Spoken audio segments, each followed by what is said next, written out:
The sunny January morning in Antalya was unusually quiet. The coastline, usually filled with tourists and locals, was now deserted. The winter season had its own rules. Only the occasional waves softly rolled onto the shore, leaving wet traces on the pebbles. Mehmet Altan, a local fisherman and underwater diving enthusiast, loved these peaceful morning hours. Every day, regardless of the weather, he took his usual walk along the coast. For 15 years, these walks had become more than just a habit. They were his way of starting the day, listening to the sea, and noticing even the smallest changes in its mood. This morning, something felt different. Mehmet couldn't quite tell what was wrong, but his years by the sea had taught him to trust his instincts. Maybe it was the strange behavior of the seagulls. They were circling over one spot in the water near the shore, occasionally letting out anxious cries. Mehmet stopped and looked closely at the sea. The morning sun reflected off the water's surface, creating bright glares that made it hard to see. He pulled a pair of sunglasses from his pocket and looked again. Now he could make out a dark shape appearing and disappearing on the surface. His first thought was that it might be a piece of fishing net or plastic debris, sadly a common sight in these waters. But something about the way the object moved made him uneasy. It was moving too, deliberately. Without hesitation, Mehmet took off his jacket and stepped into the water. The January sea was cold, around 61 degrees Fahrenheit, but that didn't stop him. Step by step, he moved deeper until the water reached his chest. Now he could see more clearly what had caught his attention. What Mehmet saw made his heart tighten. Floating in the water, slowly rocking with the waves, was a dolphin. But it was not the graceful, playful creature often seen in these waters. The animal in front of him looked like a distorted, suffering version of its kind. The dolphin's skin, usually smooth and shiny, was covered in something dark and oily. In areas where this strange substance was thinner, Mehmet could see growths and parasites. Barnacles resembling ugly gray crowns clung to its dorsal fin and tail. Tiny creatures crawled in the folds of its skin, whale lice mercilessly burrowing into the dolphin's flesh. But the worst part was the wounds. Deep sores with tiny crustaceans sticking out of them covered the dolphin's sides.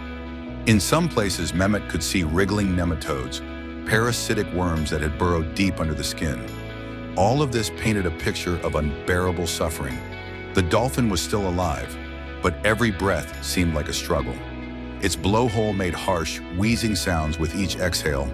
Its eyes, usually bright and full of life, were cloudy and half-closed. From time to time, it moved its fins weakly, but the motions looked more like spasms than a real effort to swim. Mehmet slowly approached, careful not to make any sudden moves. He knew that dolphins were intelligent creatures, capable of understanding human intentions. "It's okay, little one," he said softly, reaching out his hand. "I'm here to help." The dolphin seemed to understand. It slightly turned its head, and its blurred gaze met Mehmet's eyes. At that moment, Mehmet felt a chill run down his spine. There was a plea for help in the animal's eyes. Gently, he touched the dolphin's skin, trying to understand the nature of the strange substance covering its body. It was thick and sticky, staining his hands and refusing to wash off in the water.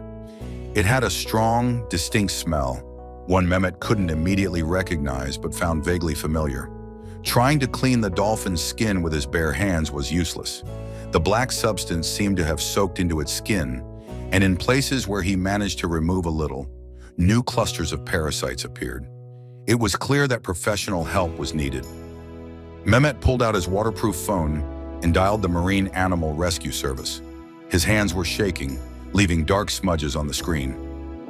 "This is Mehmet Altan. I'm on the beach in the northern part of Antalya. There's a dolphin here. It's in critical condition. It's completely covered in some black substance and parasites. It's barely breathing." The dispatcher asked a few clarifying questions about the animal's condition and size before informing him that a rescue team would arrive in about 30 minutes. Those 30 minutes felt like an eternity to Mehmet. The whole time, he kept supporting the dolphin, preventing it from sinking underwater. His own body was beginning to go numb from the cold, but he ignored it. Each time the dolphin took a particularly labored breath, Mehmet felt his heart tighten. "Hang in there, buddy," he whispered, gently holding the animal. "Help is on the way." The sound of an approaching boat shattered the morning silence exactly 27 minutes later. A specialized marine animal rescue vessel was speeding toward the scene. On board was a team of experts, a marine biologist, 2 veterinarians, and 3 rescuers specializing in marine mammals. The boat stopped a few yards away, and 2 rescuers immediately jumped into the water.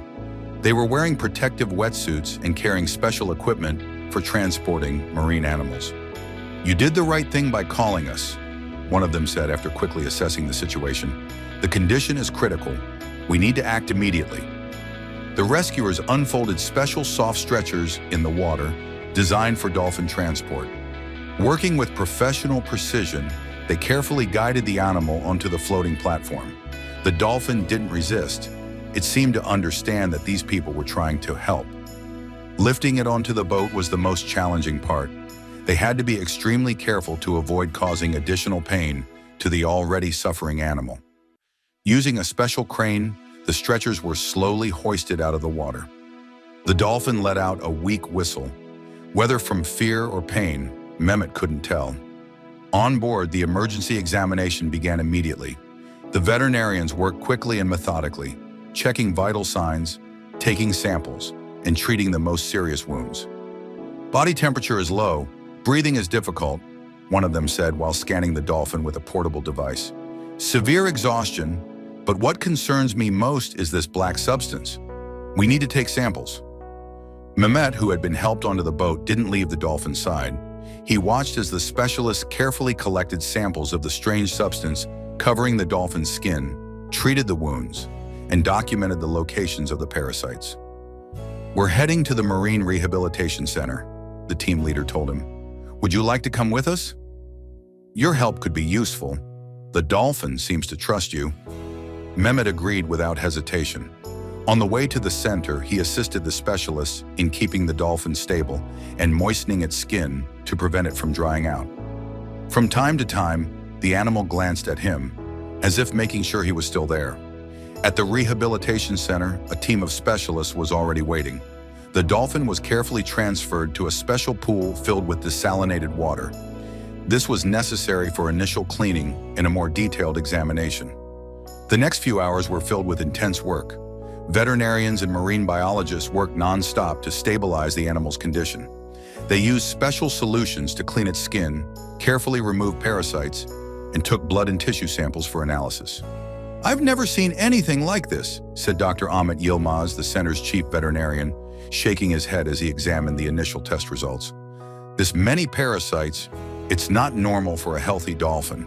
Its immune system must have been severely weakened for such an infestation to occur." But the most alarming results came from the analysis of the black substance covering the dolphin's body. The lab technicians worked with the samples for several hours, running test after test. When the results were finally ready, all the specialists gathered in the center's meeting room.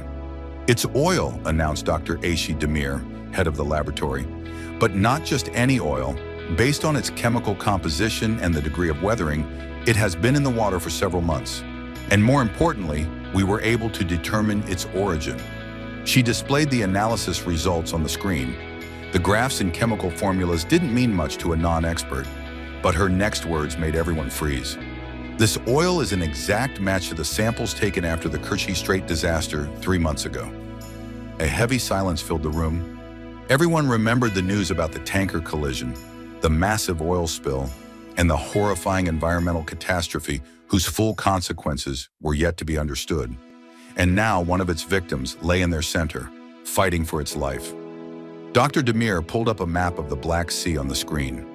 Red dots marked the locations where dead marine animals had been found over the past 3 months. After the tanker collision in October, the oil slick began to spread with the currents, she said, tracing its path on the screen. "First toward the shores of Crimea, then along the Turkish coastline, but we never imagined how far contaminated animals could travel." The specialists exchanged glances. The dolphin story was beginning to make sense. Having found itself in the oil spill zone, it had likely suffered severe poisoning from petroleum products. The toxins weakened its immune system, making it an easy target for parasites. Desperately trying to survive, it swam hundreds of miles before finally reaching the shores of Antalya. But why didn't it die like the others? One of the veterinarians asked. Perhaps its youth and strength saved it, Dr. Yilmaz suggested. Judging by its size and the condition of its teeth, it's no older than 5 years. At this age, dolphins have remarkable resilience. Thus began the fight for the dolphin's life. Day after day, the center's team worked tirelessly. Each morning started with new tests, procedures, and wound treatments. The first priority was to clean the oil from its skin. The specialists used a special solution designed specifically for such cases. It dissolved petroleum products without harming the sensitive skin of marine mammals. The procedure had to be repeated several times a day. At the same time, they battled the parasites. Each type required a different approach. Barnacles were removed manually using special tools. Whale lice were treated with safe medications that didn't harm the dolphin. The most challenging problem was the deeply embedded parasites, nematodes and copepods. Look, Dr. Yilmaz pointed at the ultrasound screen. Some parasites have burrowed deep into the tissues. It will take time to completely eliminate them. But the most serious problem was internal poisoning. Blood tests showed a high concentration of toxic substances in the dolphin system. The oil it had accidentally swallowed had caused severe damage to its internal organs. Its liver is working at its limit, Dr. Demir explained while reviewing the test results. The body is trying to remove the toxins, but the process is very slow. We need to help it. The dolphin was given special medications to aid detoxification. Every day it received IV fluids with nutrients and vitamins to support its weakened body. Mehmet visited the center every day. He helped the staff care for the dolphin and spent hours sitting by the pool, talking to it. Surprisingly, the animal seemed to recognize him. It would always turn its head toward the fisherman whenever he arrived. That kind of behavior is typical for dolphins, explained Zeynep, one of the center's marine biologists. They have an incredible ability to form bonds with humans. And in stressful situations, these bonds become even stronger.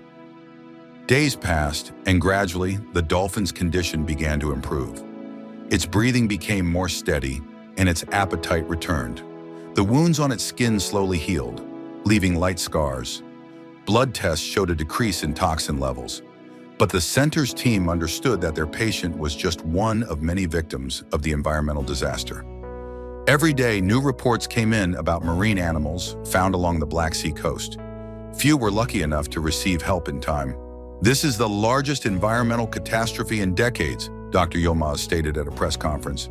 More than 365,000 barrels of oil spilled into the open sea. We still can't fully assess the extent of the damage. Journalists from around the world came to the center to share the dolphin's story. Its case became a symbol of how human negligence can cause suffering to innocent creatures. A month after its rescue, the dolphin had recovered enough to be moved to a larger pool. Now it could swim freely, dive, and play with hoops and balls thrown by the center staff. Its movements grew more confident, and the sparkle returned to its eyes. He is ready to go home, Dr. Yilmaz announced in early March. All health indicators are normal. The wounds have healed, and the toxins have been eliminated. Keeping him in the center any longer could do more harm than good. Dolphins belong in the wild. The release day was warm and sunny, just like the morning when Mehmet first found the dolphin. On the shore, center staff, journalists, and local residents gathered, all eager to witness the moment when the rescued animal returned to the sea. The dolphin was transported to the release site in a special tank filled with seawater. Just before letting it go, Dr. Yilmaz attached a small transmitter to its dorsal fin. This would allow them to track its movements and ensure that it was doing well. When the dolphin was lowered into the water, it didn't swim away immediately. For a few moments, it stayed close to the boat, as if saying goodbye to its rescuers. It lingered especially long near Mehmet, allowing him to stroke its dorsal fin one last time. Then, as if making a decision, the dolphin gave a powerful kick with its tail and headed toward the open sea. But before disappearing into the depths, it surfaced once more, leaping high out of the water. It looked like a farewell salute, a final gift to those who had saved its life. The story of the dolphin's rescue spread across the world. It became a symbol of how human carelessness can lead to suffering, but also of how compassion and expertise can ease that suffering. Environmentalists use the case to draw attention to the dangers of marine oil transport and the urgent need for stricter safety regulations. New international agreements were introduced, tightening controls on oil tankers in seas and oceans worldwide. Mehmet continued working with the Rehabilitation Center, now as a volunteer. He helped rescue other marine animals in distress, and in the evenings he often walked along the shore, gazing out at the sea, hoping to see a familiar fin. And sometimes, on especially quiet days, he thought he saw a distant waterspout and the gleaming back of a dolphin that had been given a second chance at life, thanks to the kindness of one man and the dedication of an entire rescue team. Satellite tracker data confirmed that the dolphin had safely returned to its natural habitat in the Black Sea. It had rejoined a group of its kind and appeared to have fully recovered from its ordeal. This story was not just an example of a successful marine rescue. It was also a reminder of how fragile the ocean's ecosystem is and how crucial it is to protect it. After all, every life saved is a victory in the ongoing battle to preserve nature for future generations.